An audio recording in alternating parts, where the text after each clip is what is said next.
Zhang. Zhang coming in, the EXP And as well as the Clint. Okay, I'm gonna go very fast for this one. This means Pro Esports, if they pick up a tank in the EXP, they will lose. Zhang's great in lane, but more devastating in terms of turtle fights, team fights, anything in the river. He will be able to dive in, stop them. The anti-CC that Zhang has helps him a lot. And Clint, if he gets going, the burst is going to be crazy. So high.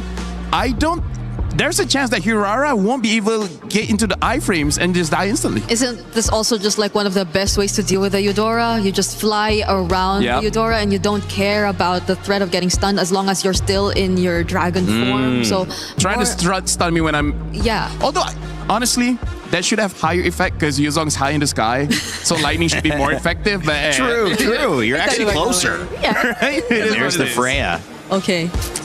So I think they got to answer so much here.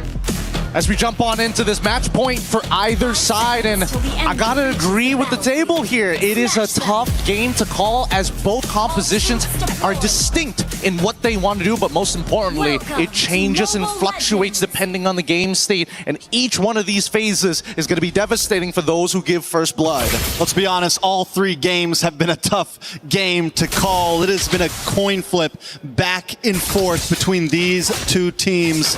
I do feel like SRG, there's a lot on the line of how is Innocent going to do on this Clint. Yes, sometimes the Clint can be an amazing pick, but for me, I worry that there's just not enough of a box around him, and he could be an easy target for Pro Esports. I think he's going to be the main anchor of the team. He's going to be coming in the last person to show up. I think it's going to be Cram who has to somehow zone out Saw to keep him outside of that area, and the rest of the team need to figure out how to deal with Sorry I'm Felix, because let me tell you, that Vengeance is going to buy him like 3 seconds worth of time, and that could be like anywhere between 6 to 19 auto attacks. Very, very fair at that. Both teams, though, taking it slow here. Nobody going for the big invades. You do see Yums kind of checking out Orange Buff to at least figure out the pathing of Coily here, but nobody trying to overextend. It is game 3. It is a lot on the line right now. A lot on the line. I love the pull yourself together coming out from Saw. He understands.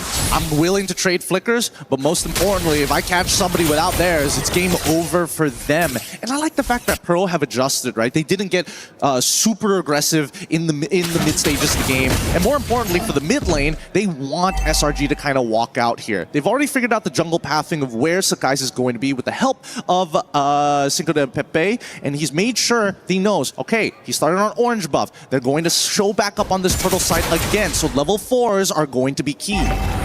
Good poke from Innocent there. Is forced to use the Revitalize. The Rejuvenation. On the boss side, Turtle will be up. Sakai's going to look for any angle in, but again, both teams just taking things so slow. It's so different compared to what we saw previously. Oh, yeah. Oh.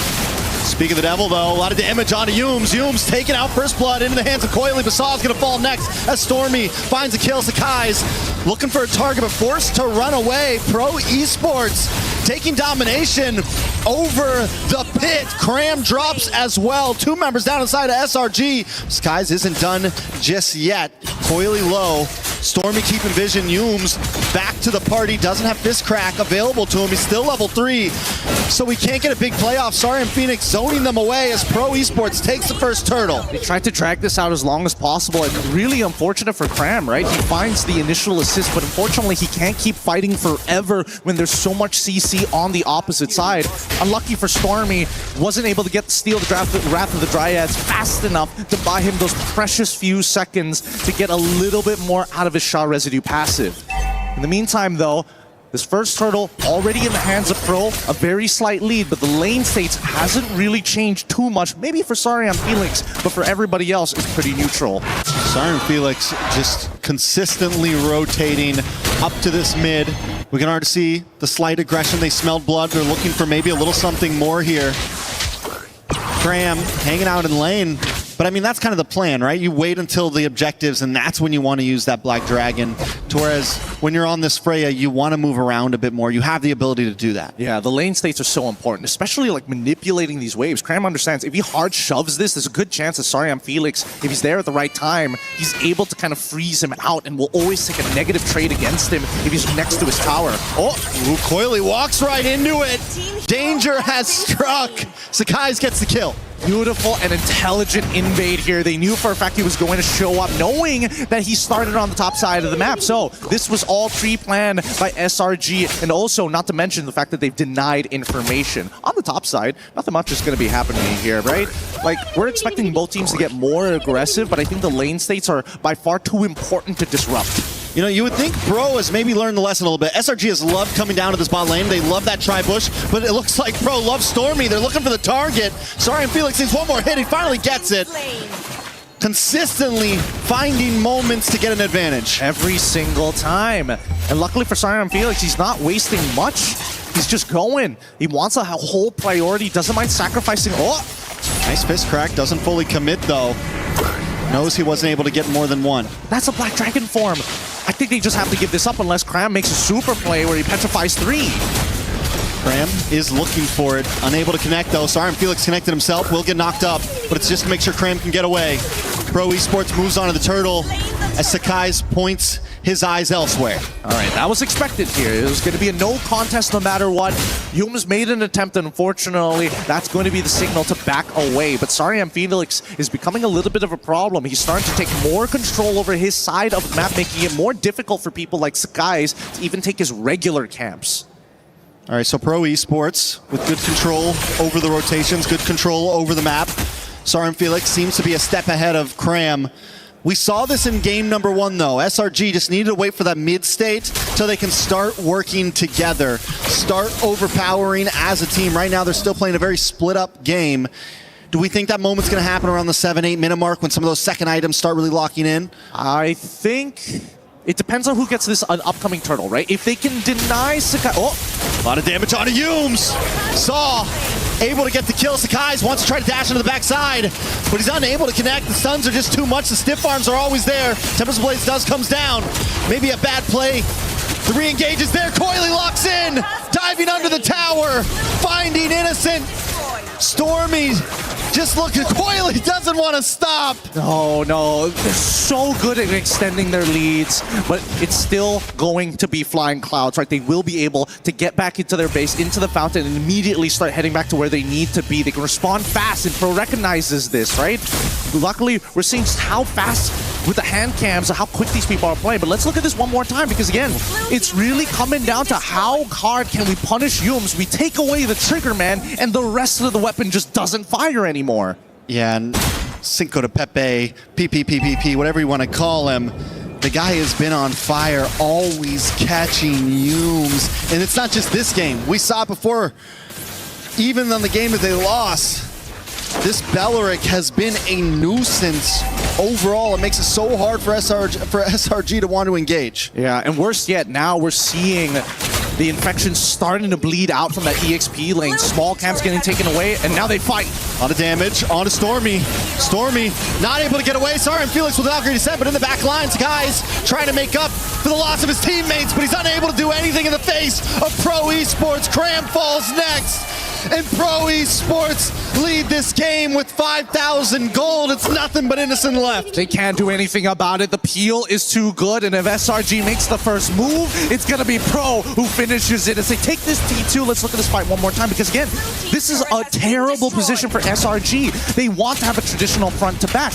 Innocent doesn't have as much mobility now that he's playing Clint, instead of having something as good as a Harith or even a Moskov, or more importantly, the Claude. Yeah, they keep getting disconnected. It's no longer a front to back. Is it a front and back? Because someone else is standing in between them. And at that point, once they're split up, Stormy gets taken out. Sakai's already committed to the backside, which means he's going to get taken out because he's got no backup from his team. SRG is getting intersected every time. It's starting to look like a bit of bullying, right? You know, he's coming in and stealing the meat from your sandwich, leaving you with only 2 pieces of bread and nothing good in the middle. It's difficult, but it's not impossible. We need to start seeing the third item start to come on through. Unfortunately for Cram, not even the second item has been completed, so he hasn't been able to sustain as hard as he wants to. And there, the Wrath of the Dryads is out. This might be the signal. SRG is going to force it, though. I don't think they can force it right now. No, the IMU got wasted, took the Salmon Force, did not get the Wrath of the Dryads there. They're just going to have to let this happen.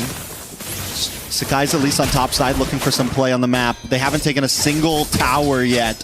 So not only is it a huge gold lead, it is a huge map lead for Pro Esports. Sorry, I'm Felix, 2-0-3. The man has been a monster on this Freya. It really has. And the worst part is that they have no real... Oh!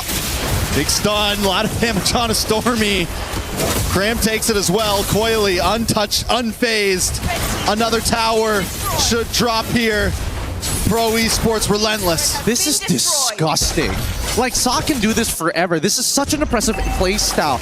80 seconds to 103. That's a 23-second difference just because he has pull yourself together. And Sa's going to do it again. He's going to keep repeating this process, targeting Stormy to make sure that they don't have any form of counter-engage, because Yums is the only one who's allowed to walk forward. So do we think we're regretting the Ling pick up front? Maybe should they have gone for something else? I feel like at this point, the Harar or the Ling, it's an even trade no matter what. No matter what, you get one of them. Maybe you can start prioing something else. Or is Pro Esports just outplaying in a general sense? I think it's outplay, and I think I wish they were thinking, I wish we had Lapu, but here we go. Sakai's looking for a way into the backside. Coily still able to get it once again. Sakai's looking for the steal. At least they don't lose any members. They still have a holy defense in the mid and the bot. This could be defendable still against Pro Esports. That was a difficult contest here, especially for Sakai's. Despite the Bladed Tempest, right now he is 2 levels down to Hirara and has plenty of base damage just to kind of go above and beyond the retribution numbers that we're seeing so far. And now that SRG backed all the way into the corner, we're seeing a repeat of game number 1, but this time for Pro. Skies continues to play the off lanes while his team defends. The Holy Defense will be in the mid side for when this Lord comes. Meaning Pro Esports may not be able to get a full push in.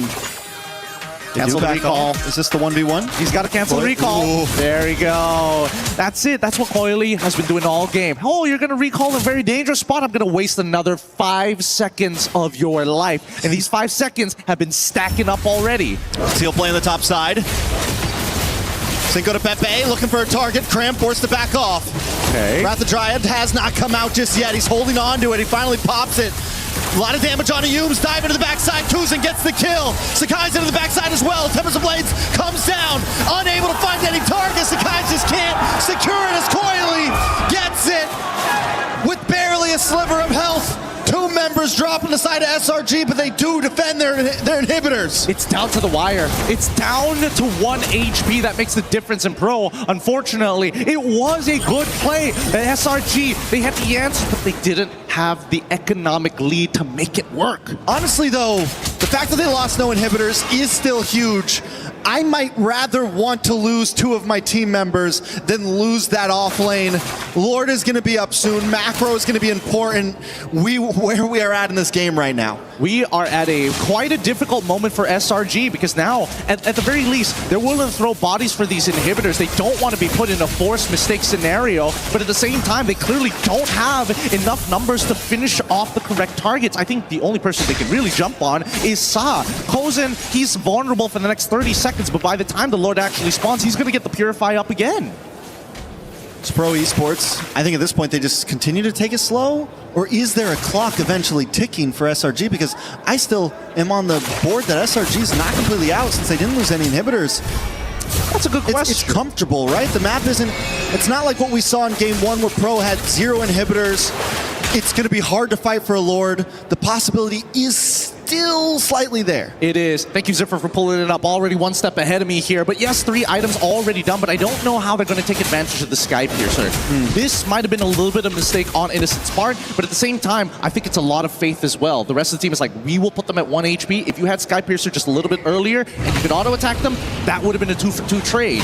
So at this stage, my hands are up here. I'm praying that SRG can find that angle, but Pro, they have not made this easy. Look at this position from Yumes right now. They're definitely going to try to fight for this Lord. Look for a cheeky back. They do not know. It's a very clean position. Nobody checked the bush on the side of Pro Esports. He's going to come into the backside. Conceal play. Can he target down? Yumes looking for Sakai's gets the Lord and a big fist crack. But Pro Esports hasn't fallen just yet. Saw drops as SRG tries to get away with the steal of their life. The steal of this game. Coily low. Stormy shuts him down. SRG have flipped the table. And they've done it. They've done it. I thought they were going to play for the fight, but unfortunately, Yume said, no, we are going to go straight for Coily. They lock him down. The iframes are good, but it's not over just yet. Kozen! Stormy tries to do something, unable to do it. Kozen. I don't know. Kozen slapped him. Just a big backhand to Stormy saying, no. This is not over just yet. We're dominating this game, and we're going to try and run away with it. SRG just one play. We were talking about it. It wins the clock ticking. They didn't need a clock. They just needed Yumes in a beautiful position coming in from the backside. Sakai's finally able to get a neutral objective under his belt in game number 3. And now they are knocking on the door of Pro Esports. I can't believe both Cram and Yumes technically survived that. They used everything to try and disrupt Coily from actually taking away this Lord. And SRG knew that if this next Lord falls into Pro Esports' hands, there's a pretty good chance this game ends in the next 4 minutes. But now they've bought themselves some time. The investment has been worth it, and we are getting to the end game. Now that we're at 44K to 47, despite a 2.5K lead for Pro, Sakai's alongside with Innocent have completed all of their core items. Man, they didn't check that bush. They didn't check that bush. I've seen that bush be used against teams that I like in my own favor. Nice fist crack, though, does come in. Koizen takes a little bit of damage. It's Black good. Dragon. It's good. To petrify. Koizen goes down. Sakai's able to get the kill. The response, though, comes in from Coily. The iframes just aren't enough. Graham falls. He's able to find it. Sakai's with a double under his belt. It's a brawl. As Felix is trying to get away, but Coily finds Stormy and ties it up. It's 3 for 2. Pro Esports definitely not out of this. The push and pull was good from SRG, but Pro said, I got one better.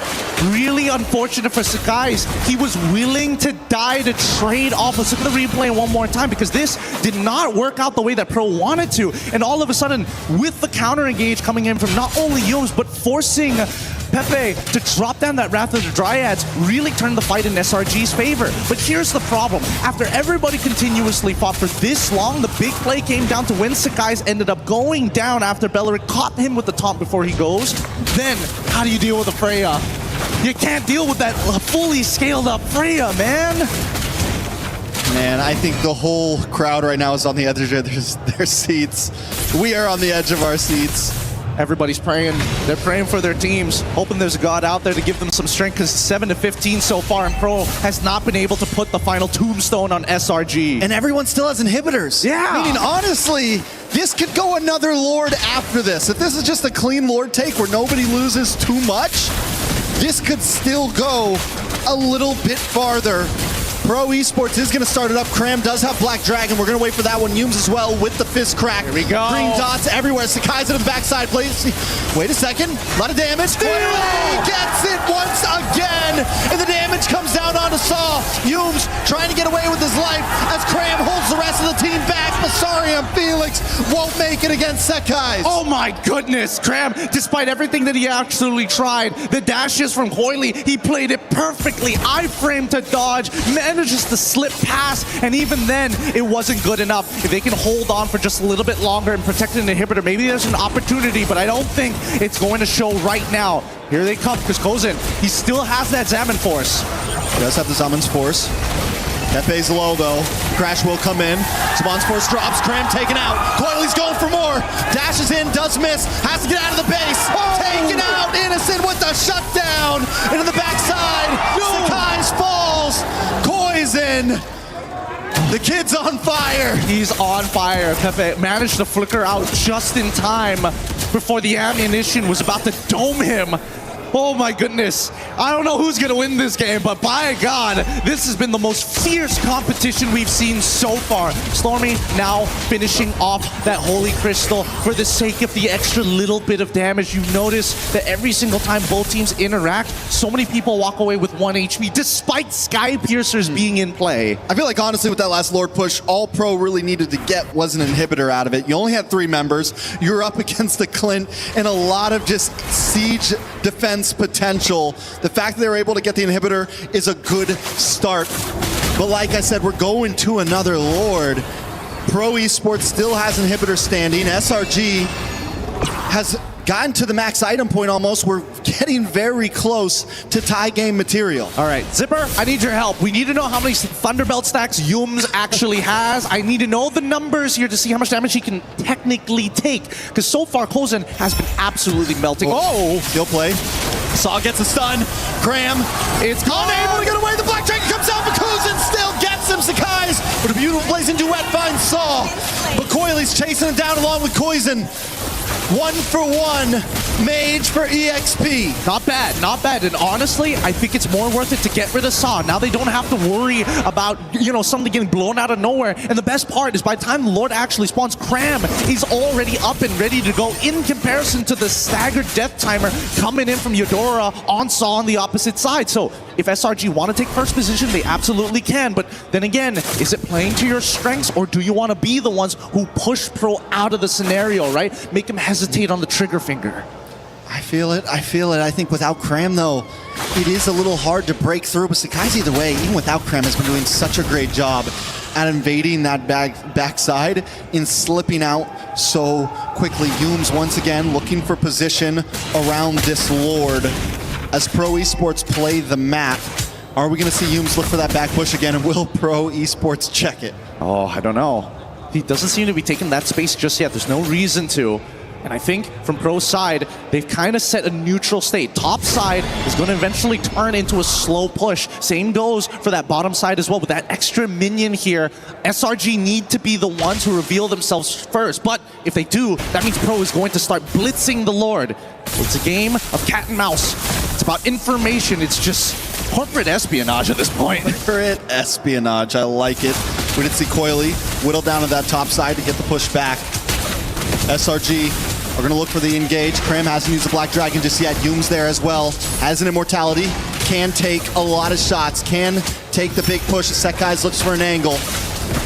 Pro Esports bring the Lord down to 10%. Sakai's hasn't made the engage just yet. He finally comes in, but Coily still gets it. Sorry, Felix backs off. Pro Esports got what they wanted. They're not going to force a fight. No, they're not going to go any further than this. This was a dangerous position to be in, but now we see the minions pushing into the way. Stormy will respond just in time. But this is where it gets really difficult because now we're talking about a Lord that also gives you damage reduction. Pro Esports just need to gather the troops and get ready to try and press their advantage into it, which is great for Innocent.